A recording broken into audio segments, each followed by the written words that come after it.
ಇನ್ನು ಬಿ ಸರೋಜಾದೇವಿ ಅವರ ಮಲ್ಲೇಶ್ವರಂ ನಿವಾಸದಿಂದ ಚನ್ನಪಟ್ಟಣಕ್ಕೆ ಯಾವ ಮಾರ್ಗವಾಗಿ ತೆಗೆದುಕೊಂಡು ಹೋಗಲಾಗುತ್ತೆ, ಅದಕ್ಕೂ ಸಿದ್ಧವಾಗಿರ್ತಕ್ಕಂಥ ರೂಟ್ ಮ್ಯಾಪ್ ಏನು, ಇದಕ್ಕೆ ಸಂಬಂಧಪಟ್ಟಂತಹ ಮಾಹಿತಿಯನ್ನು ಕೂಡ ಕೊಡ್ತೀವಿ. ಬೆಳಿಗ್ಗೆ 10-11 ಗಂಟೆ ವೇಳೆಗೆ ಮಲ್ಲೇಶ್ವರದಿಂದ ಚನ್ನಪಟ್ಟಣಕ್ಕೆ ಸರೋಜಾದೇವಿ ಅವರ ಪಾರ್ಥಿವ ಶರೀರ ರವಾನೆ ಆಗುತ್ತೆ. ಮಲ್ಲೇಶ್ವರದಿಂದ ಅವರು ಸರ್ಕಲ್ ಮಾರಮ್ಮ, ಅದಾದ ನಂತರ ಯಶವಂತಪುರ, ಗೊರಗುಂಟೆಪಾಳ್ಯ ರಿಂಗ್ ರೋಡ್, ಮತ್ತು ರಿಂಗ್ ರೋಡ್ ಮುಖಾಂತರ ನಾಯಂಡಹಳ್ಳಿಯಿಂದ ಕೆಂಗೇರಿ, ಕೆಂಗೇರಿಯಿಂದ ಮೈಸೂರು ರೋಡ್, ಮೈಸೂರು ರೋಡ್ನಿಂದ ಹಳೆ ಮೈಸೂರು ರೋಡ್, ನಾನು ಹೇಳ್ತಾ ಇರೋದು ದಶಪಥ ರಸ್ತೆ ಅಲ್ಲ, ಹಳೆ ಮೈಸೂರು ರೋಡ್, ಬಿಡದಿ, ರಾಮನಗರ, ಚನ್ನಪಟ್ಟಣ, ಅಲ್ಲಿಂದ ದಶವಾರ ಆ ಗ್ರಾಮಕ್ಕೆ ರವಾನೆ ಆಗ್ತಕ್ಕಂಥದ್ದು. ಸೊ ಯಾತಕ್ಕೋಸ್ಕರ ಅಂತಂದರೆ ಯಾರಾದರೂ ಹೋಗೋಕ್ಕಾಗಲಿಲ್ಲ, ಕೊನೆಯ ದರ್ಶನ ಮಾಡಬೇಕು ಅನ್ನೋ ಆಸೆ ಇತ್ತು, ಈ ರೂಟ್ ಮ್ಯಾಪನ್ನು ನೆನ್ಪಿಟ್ಕೊಳ್ಳಿ.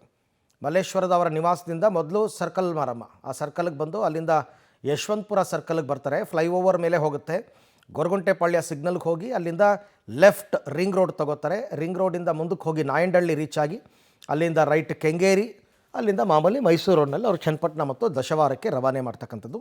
ದಾರಿಯುದ್ದಕ್ಕೂ ಕೂಡ ಅಂತಿಮ ನಮನವನ್ನು ಅಭಿಮಾನಿಗಳು ಸಲ್ಲಿಕೆ ಮಾಡೋದಕ್ಕೆ ಕೆಲವು ಕಡೆ, ಎಲ್ಲ ಕಡೆ ಸ್ಟಾಪ್ ಕೊಡಲ್ಲ, ನಿಧಾನಕ್ಕೆ ಹೋಗುತ್ತೆ ವೆಹಿಕಲ್ಲು.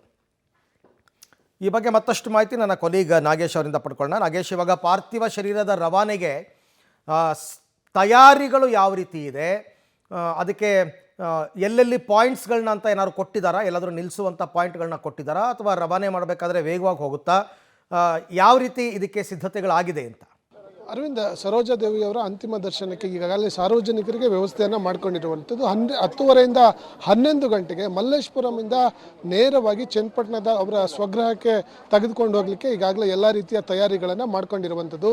ಬೆಂಗಳೂರಿಂದ ಚನ್ನಪಟ್ಟಣಕ್ಕೆ ಹೋಗಲಿಕ್ಕೆ ಈಗಾಗಲೇ ಪೊಲೀಸರು ಕೂಡ ರೂಟ್ ಮ್ಯಾಪನ್ನು ರೆಡಿ ಮಾಡ್ಕೊಂಡಿರುವಂಥದ್ದು. ಇಲ್ಲಿಂದ ನೇರವಾಗಿ ಸರ್ಕಲ್ ಮಾರಮ್ಮಿಂದ ಯಶವಂತಪುರ, ಗೊರಗುಂಟೆಪಾಳ್ಯ, ನಾಯಂಡಹಳ್ಳಿ, ನೇರವಾಗಿ ಕೆಂಗೇರಿಯಿಂದ ಚನ್ನಪಟ್ಟಣಕ್ಕೆ ಕಳಿಸ್ಕೊಡ್ಲಿಕ್ಕೆ ಎಲ್ಲ ತಯಾರಿಗಳನ್ನು ಮಾಡ್ಕೊಂಡಿರುವಂಥದ್ದು. ಅದ್ರ ಜೊತೆಗೆ ಈಗಾಗಲೇ ಚನ್ನಪಟ್ಟಣದಲ್ಲಿ 1 ಗಂಟೆಗಳ ಕಾಲ ಅಲ್ಲಿ ಸಾರ್ವಜನಿಕರಿಗೆ ಅಂತಿಮ ದರ್ಶನಕ್ಕೆ ವ್ಯವಸ್ಥೆ ಮಾಡುವ ಕೆಲಸಕ್ಕೆ ಈಗಾಗಲೇ ತಯಾರಿಗಳು ಕೂಡ ಮಾಡ್ಕೊಂಡಿದ್ದಾರೆ ಅನ್ನುವಂಥ ವಿಚಾರಗಳು ಗೊತ್ತಾಗ್ತಿರುವಂಥದ್ದು.